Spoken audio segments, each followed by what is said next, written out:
Sir we are making sure. साहब जी हटिए यहाँ से। बेवकूफ आदमी, जरा तेरी हिम्मत कैसे मुझे छूने की है? तेरे को किसने यहाँ पर काम पर रखा?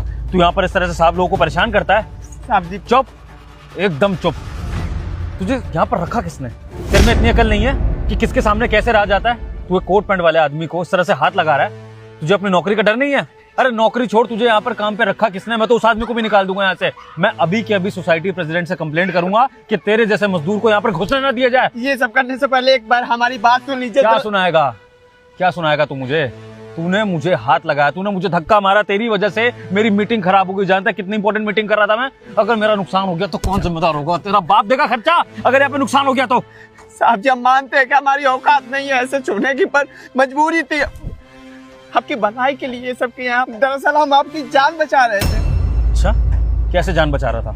मिसाइलें चल रही हैं यहाँ पर, गोलीबारी हो रही है, कैसे जान बचा रहा था तू? मेरी जान बचा रहा था या फिर मुझसे पैसे मांगने की नई टेक्निक बना रहा था? समझता हूँ तुम गरीबों को, जहाँ तुम्हारी दिहाड़ी नहीं बन रही होगी तो उस तरह से बड़े साहब लोगों को धक्का दिया, उनको बोला कि आपकी जान को खतरा है और फिर उनसे 100-200 रुपए मांग लिए। लेकिन तूने बहुत ही गलत आदमी से पंगा लिया है। मैं तुझे 100-200 रुपए नहीं दूंगा इस इनाम में। मैं तुझे इनाम में यहाँ से बाहर निकलवाऊंगा धक्के मार के, ताकि आज के बाद तू, तेरे खानदान में से कोई भी यहाँ पर दिहाड़ी करने ना आ पाए। रुक जा तू, मैं अभी सोसाइटी प्रेसिडेंट को कॉल कर रहा हूँ। रुक जा तू। ऐसा मत करिए आप। देखिए आप क्या हाथ जोड़ रहा हूँ, आप तो पूरी हमारी बात नहीं सुन रहे। उसके बाद जो मन में आए आप बोले जा रहे। हमारी वजह से अगर आपकी कोट गंदी हुई है ना तो हम धो देंगे, पर हमारी बात तो सुन लीजिए आप। जीप से चाट के साफ करेगा इस कोट को? हाँ, मेरे जूते चाटेगा? बोल, करेगा? नहीं कर सकता ना, इसलिए अब मैं सोसाइटी प्रेसिडेंट को कॉल लगाऊंगा और तुझे तेरी औकात दिखाऊंगा जब सारी सोसाइटी के आगे तुझे बाहर निकाला जाएगा। रुक तू अब। एक सेकंड रुकिए। सोसाइटी प्रेसिडेंट को कॉल करने से पहले एक बार ये तो जान लीजिए कि इसने आपको धक्का मारा क्यों था। अच्छा, अब आप इस मजदूर की तरफदारी करेंगी? दिखने में तो आप अच्छे खासे घर की लग रही हैं। आपको अकल नहीं है किसके लिए क्या बोलना चाहिए? आप इस मजदूर के लिए आवाज उठा रही हैं जिस मजदूर ने मुझे धक्का मारा है, मेरी मीटिंग खराब कर दी इसने, और आप मेरे को रीजन बता रही है। क्या रीजन हो सकता है इसका? इसने आपको धक्का ना आपकी ही जान बचाने के लिए मारा था।